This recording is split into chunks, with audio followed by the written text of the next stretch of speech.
Bhagavad Gita, Chapter 15, Purushottama Yoga, or the Yoga of the Supreme Spirit. The theme here is dispassion leads to the love and knowledge of the divine. There's also a beautiful hidden message. Beware of your vasanas. They are the blueprint for your next birth. The spiritual concept in this chapter is shown through an allegory of the people or the Ashwatha tree. The eternal Ashwatha, the world tree or the cosmic tree, it's also called as Samsara Vriksha, unlike other trees, has its roots in the most high regions, signifying Brahman, and the branches in the lower regions.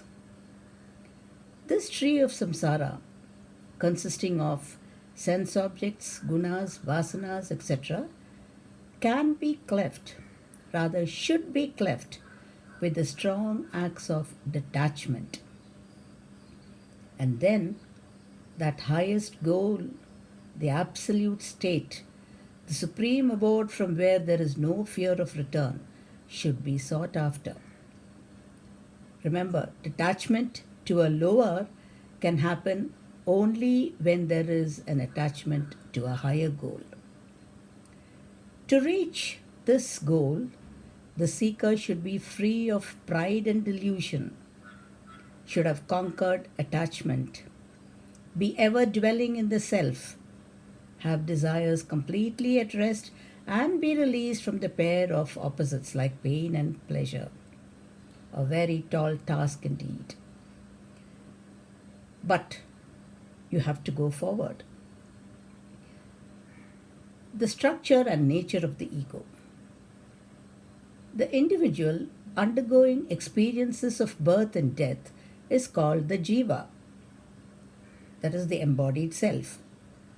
This jiva is actually the eternal light of consciousness playing upon the seemingly conditioned by the subtle body, constituted by the mind and intellect. The eternal self, having become a living soul in the world of life and abiding in Prakriti, which is matter, draws to itself the five senses, with the mind for the sixth. Though the infinite cannot be divided, the reference is just like space being called room space and outer space. It is this spark of consciousness that vibrates the entire body with life, renders existence possible, and maintains by its very presence the sense faculties and mental capacities.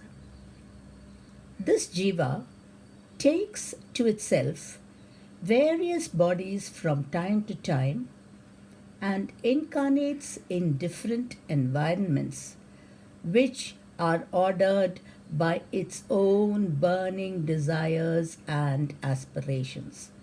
That is the vasanas. Hence, it is the vasanas which is the blueprint for your next birth. At death, the subtle body permanently departs from the gross physical body, taking along with it the faculties or fragrance of the mind and senses. That is your vasanas, just as the wind takes the fragrance of the flowers. Thus viewed, the mind is only a bundle of vasanas, thought personality, and these vasanas can exist only in the infinite consciousness. Thus, the infinite consciousness illumining the vasanas is called the individual personality, that is the jiva.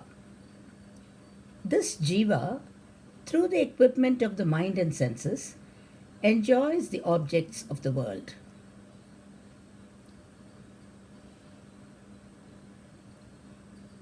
Let us now see the Lord's immanence. It is the divine consciousness that illumines the entire world, shines in the radiance of the sun, moon, and fire, permeates the soil, supporting and nourishing all creatures by its vital energy, and associated with all the physiological activities. It is the self, the capital self, the higher self, seated in all hearts. But though the infinite is present everywhere and at all times, he is most conspicuously self evident during meditation in the heart and mind of the meditator. He is unconditional, all pervading, and eternal. He is other than the two Purushas in this world, that is, the perishable Purusha, bodies of all beings, and the imperishable Purusha, the Jivatma or the embodied soul, and is wholly beyond the perishable world of matter, pervading the three worlds of waking, dream, and deep sleep, and thus called as Purushottama. When a man has fully identified himself with the Infinite Supreme, he becomes a true devotee, worshipping the Divine with all his being.